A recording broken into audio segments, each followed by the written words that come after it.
Hey class, Miss Right here. We're talking about compassion and action this week.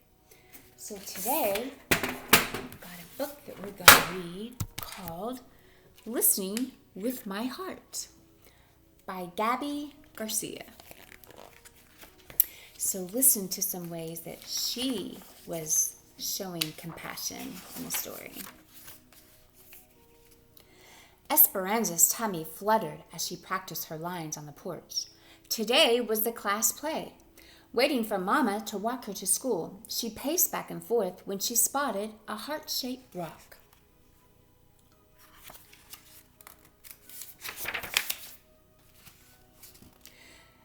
Esperanza picked it up and showed it to Mama as soon as she stepped outside.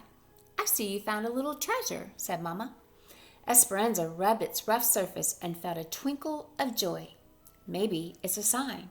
"For what?" asked Mama. She thought about the class play later that afternoon, wondering what it would finally be like in the spotlight. "To put my heart into everything I do," she answered.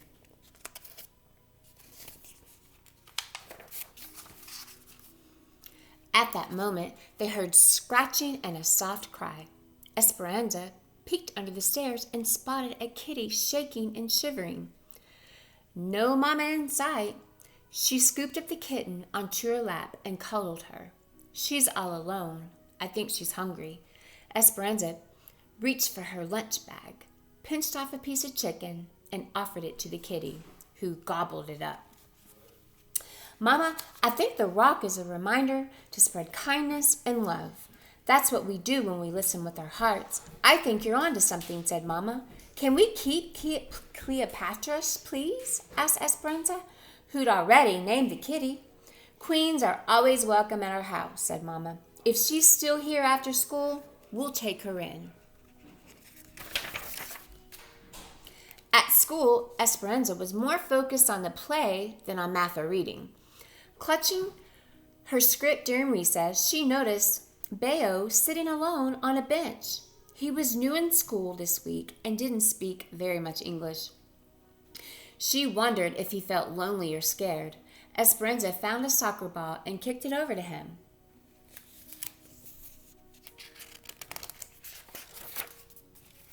A smile spread across Bayo's face.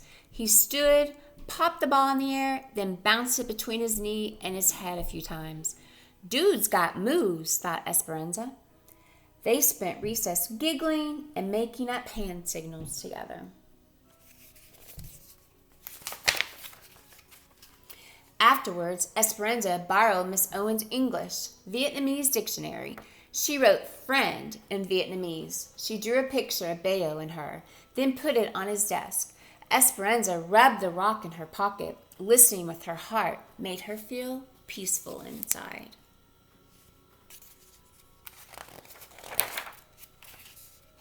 Finally, it was time for the performance. It was too late for Bayo to be in the play, but he stood at Mrs. Owen's side as a stagehand.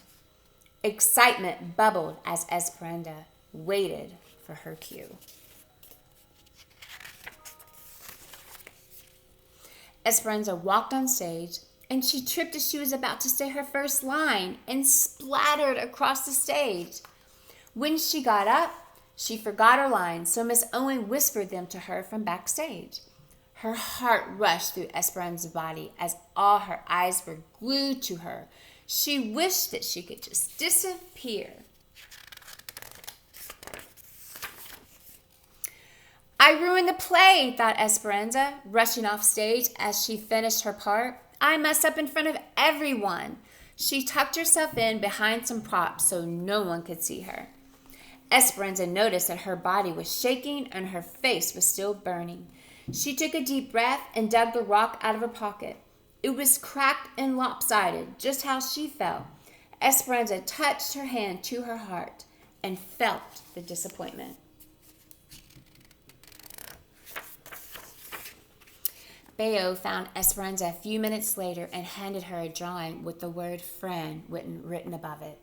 Esperanza nodded. She hadn't been treating herself like a friend.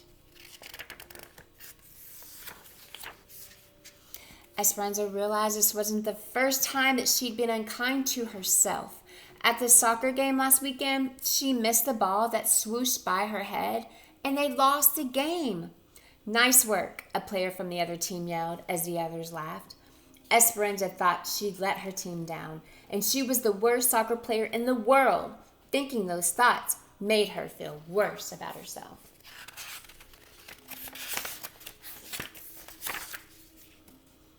At the curtain call, Esperanza reminded herself that she did not ruin the play. She'd had an accident, and accidents happen to everyone. Listening with her heart wasn't just about giving kindness and love to others. It was about giving it to herself, too. "I can be a friend to myself and to others," thought Esperanza.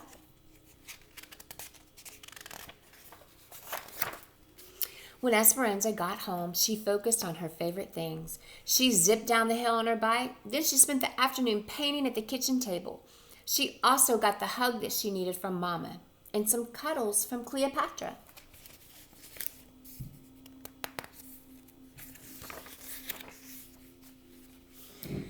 So the lesson learned is listening with your heart. Some days stink. Not every day will go the way that we want. We'll get upset. When this happens, you can pause, take a few deep breaths, and practice listening with your heart.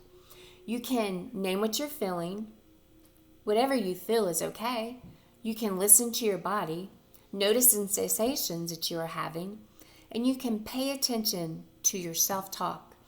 Are the words supportive and understanding, or are they mean and rude? Are you being a friend to yourself and to others? When we treat ourselves with the same kindness and understanding we give to someone that we care for, we are practicing self-compassion. Wrap your arms around yourself and give yourself a gentle hug. Take a few deep breaths and close your eyes if you like. Say these words to yourself. When I feel sadness, may I treat myself with the friend that I need. May I show love and kindness to myself. When I feel anger, may I treat myself like the friend that I need. May I show love and kindness to myself. Think of the feelings that you experience that are difficult for you and fill in the blank.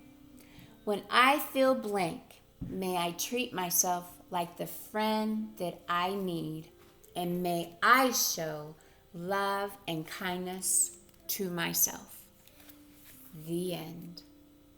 This was a great book about showing compassion and action, not only to others, but also to yourself. So make sure you choose love and show compassion and have a great day. We'll see you next time. Bye-bye.